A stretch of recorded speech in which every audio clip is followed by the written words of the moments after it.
Hi guys, and welcome to today's lesson on arpeggios. Today I'm going to be looking at one octave arpeggios. We can look at how they're constructed and how they're played on the bass.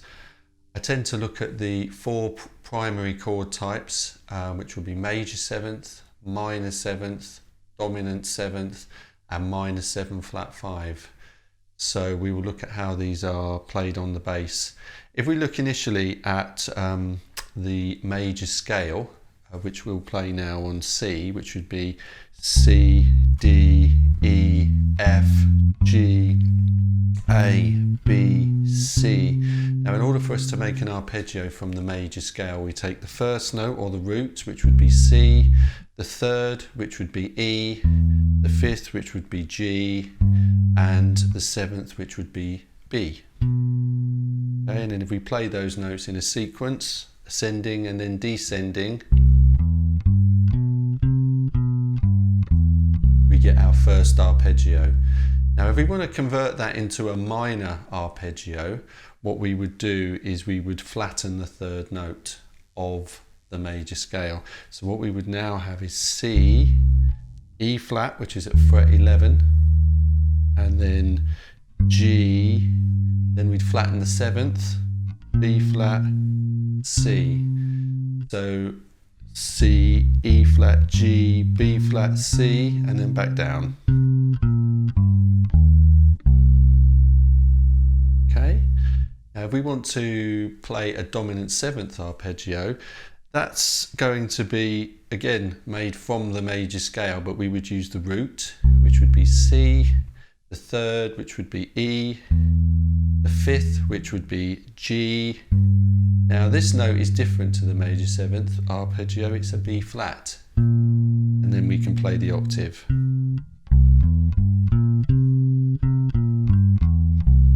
Okay, and the last in the group is the minor 7 flat 5 arpeggio. Now that's more similar to the minor 7th arpeggio, but it has a flattened fifth.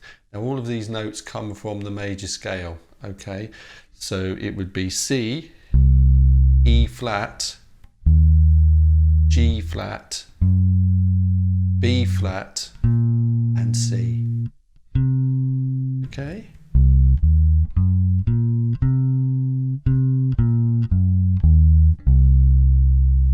So to go back over that, we will make the arpeggios from the major scale. So you can come up with a formula that's quite helpful. So if I want to make a major 7th arpeggio, I would use the root, the 3, the 5, and the 7 of the major scale. If I want to make a minor 7th arpeggio, then I would take the root, flat 3, the 5, the flat 7, and that's my minor 7th arpeggio. If I want to make a dominant 7th arpeggio, I would make it from the major scale again, and it would be root, 3, 5, flat 7. And lastly, if I wanted to make a minor 7th flat 5 arpeggio, I would use the root, flat 3, flat 5, flat 7. So now I want to get into looking at how we might finger these arpeggios. So let's go and have a look at the major 7th arpeggio. Finger 2 is going to play the C. Finger 1 is going to play the E. Finger 4 is going to play the G. Finger 3 is going to play the B. And finger 4 is going to play the C.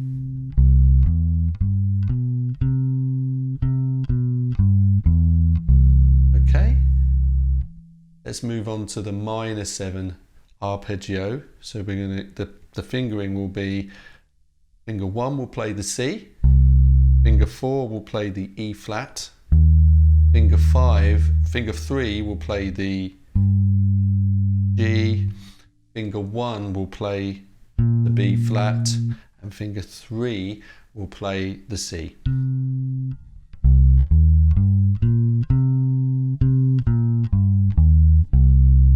The fingering for the dominant 7th arpeggio will be finger 2 on the C, finger 1 on the E, finger 4 on the G, finger 2 on the B flat, and finger 4 on the C, or the octave. So the fingering would be 2, 1, 4, 2, 4, and then as usual we come back down the arpeggio.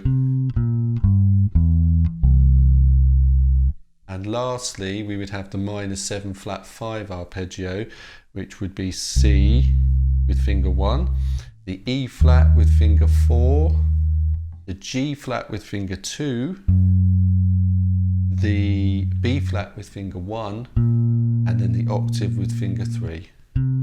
So your minor 7 flat 5 arpeggio would be as follows.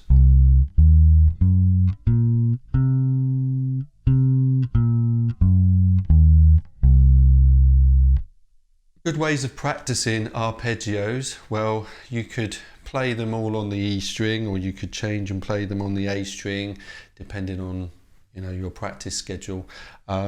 One way of practicing an arpeggio is with a metronome or a drum machine, and you can monitor how fast you're progressing with that arpeggio.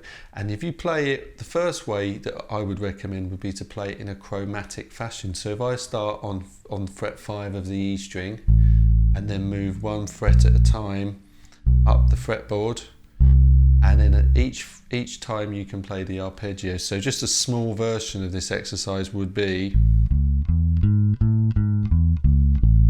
and then move to the B flat, then move to the B, then move to the C.